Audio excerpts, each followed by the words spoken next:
Thank you. I might be long, but I will make it to the point.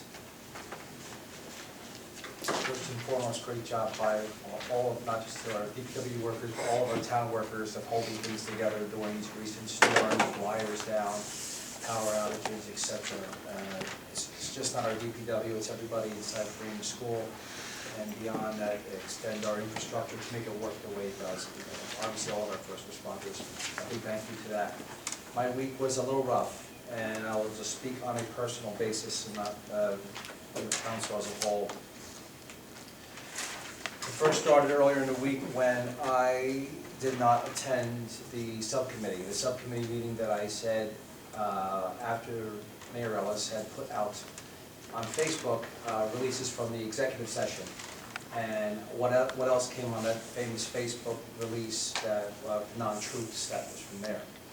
I then immediately called the chief of police and told him I will not be part of the subcommittee because I cannot be part of anything going forward with this man. I then called Councilman Lutz to let him know my feelings as well, and I told him that I would think about it after he did some encouraging. I did attend the first meeting to make sure it was on point. All of this can be, if you wish to open any email between February 27th and 28th, please do so. You'll see my full explanation in there to the mayor himself. I went to that first meeting and tried to keep everything, do my best to try to keep everything on track, because we really do want the police out of there. We want them to temporary movement out. I mean, I'm looking at minutes from a May 23rd, 2017 meeting, which I was in attendance, and it talks about the former councilman pleading with the mayor to get them out of Freeman School.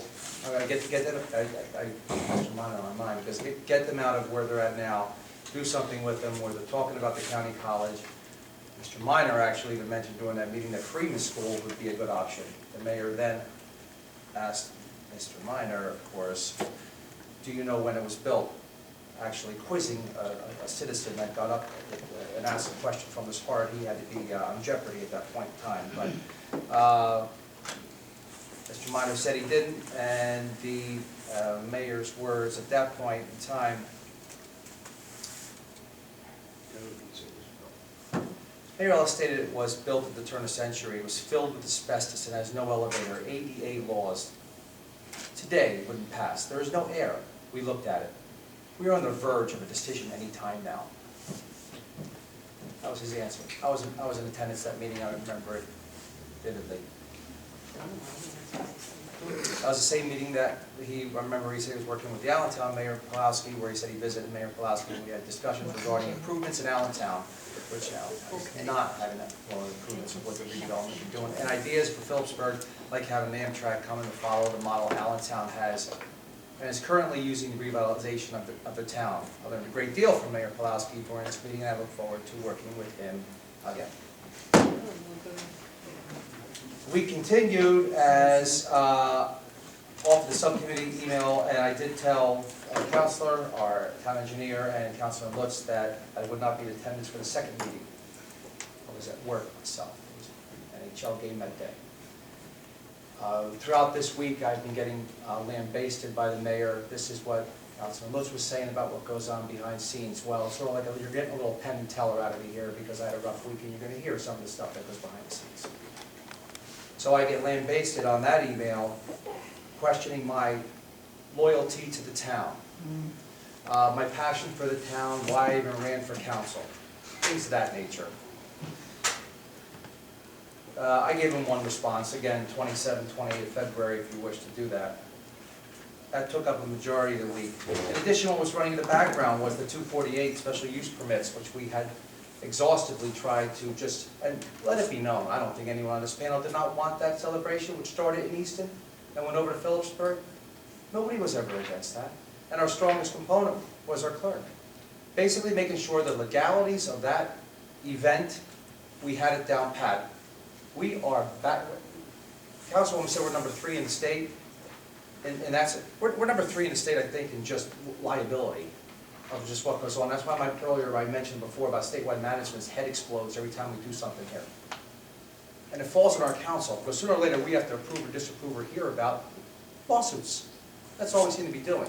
So all we wanted to do was really make sure everything was tight on this, and everybody go ahead and have a good time. Well, it was disregarded. A very, very well-written email, a passionate plea to the mayor from our clerk, stating that it's also our responsibility falls on her part and her reputation of what goes on in her office. But it was just went ahead and done. You know why? Because we're going to have fun and nobody gives a shit. And that's what we're going to do. And that's what happened. In addition, the Phillipsburg Joint Toll Bridge Commission warned about crossing that bridge, impeding traffic. Because you know, without a special use permit, there's no traffic plan. There's no police, a little involvement here and there, no fire. It all goes because the responsibility of our people that protect us, our emergency management personnel and police personnel, they are out of it now because the special use permit actually dictates that. By not having it, it tosses it aside. So, we went ahead across the bridge. So, I had to hear it from folks that I had association with the Bridge Commission. We now are Rivertown looking for redevelopment that pissed off, or that have made them just question kind of things we were doing here. And that goes right into the CBS News highlight regarding the lottery winner. And that went as far as our mayor had taken that interview, taken it down at the Free Bridge and talked about Phillipsburg and our redevelopment, because as told us in an email, I gave you the dates, was we were told that this was about, I questioned why you would not turn this over to the Powhatan Township and give them their 15-minute of fame. Little, you know, Powhatan, that community would deserve that. You know, in an election year, as was talked by Mr. Boyce, how people make this political, well, that's it. It is political. Yes, it is a political year. And you know why State Freedom Roy's tiger attacked him? You know why? Because he's a tiger. Can't help it. Well, we're all elected officials, and we all have affiliations, and it is a political year. And you're going to see some of that. Not from me. I'm not running. So I don't have to worry about it. But you saw it this weekend. And it came at the behest of 1,000 phone calls from Powhatan residents saying, what the hell are you guys doing over there? And I had to apologize on behalf of the officers of the mayor and council, which I did. At that point, I then get lambasted and questioned by the mayor, and so did Freeholder Kern, who actually shared it, calling him Mr. Kern or making a few pop shots at him. So now we've just infuriated our freshman freeholder, who oversees the county and a lot of our budgets. So we're having a good week, aren't we? Right? We're having a really good week. In addition to that, during that, I had to apologize to a young lady on Facebook regarding the mayor taking some shots at her, and in addition to Mayor Kern, which he then replied back to me. And then at that point he mentioned, he brought into question myself, saying I am probably now, which congratulations, you are now second place. I am probably the worst politician in the council in Phillipsburg. I'll wear it, I don't care, that's why I'm up here. That's why I was elected. I speak from the heart, speak from the street. So that's what it is, you do visit people. He then continued to take shots at my early state police career, disciplines, serving alcohol to minors, drug and alcohol involvement, and etc. I don't care. I didn't respond. I'm in public office. You want to write that about me, that's fine. I don't react. He was upset because he made an abomination of the English language, and actually while he was offending the Powhatan residents, he was offending them in some type of vernacular in English I've never seen before. And I think you all know what I'm talking about. Now we move on.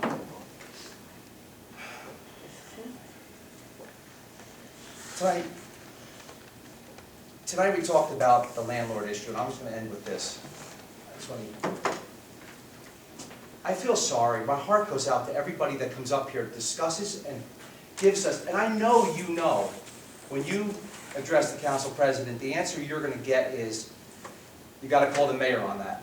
But you got to be heard, because you're not getting return phone calls, you're not getting return emails, you're not getting anything. You know why? Because we don't. Councilwoman DiGirolamo made that perfectly clear 2 weeks ago on how embarrassing it is for us to walk around here and people ask us questions and we don't have it. Maybe it's by design. Maybe it's by design we're not getting information to us look foolish. to work the political angle of poor me, woe's me, because it is a political season. And we do have primaries coming up. I encourage everybody, that if you are registered to vote, to get out there and be heard, especially in this town. I'm not telling you how to vote. Actually, we have 2 chairmen on both sides of the party up here at this day, so I encourage everyone to go see them and talk to them. Understand and get out there. You have to do it. But this landlord issue, if we had someone standing on a soapbox screaming to the hills, screaming, not in my town, you're not coming here and doing this, doesn't get done. You actually have, our mayor is encouraging this man. And this guy is supporting him because there's no resistance. So if you want that, that's fine. You can say to us all the time, whatever, get it off your chest. But unfortunately, the council president gives the best answer he can. And that the answers must go through that man in that office. So, please, call every 5 minutes, or stop up and see it. Create a line. Get some answers. Because if you get any, please let us know, because we're not getting them. I thank you for letting me have my diatribe. I wanted to open the curtain a little bit, let you peek behind it and see what goes on. And I bet you most of us up here will tell you that's just the tip of the iceberg. Thank you, Council President, and thank you for listening to me.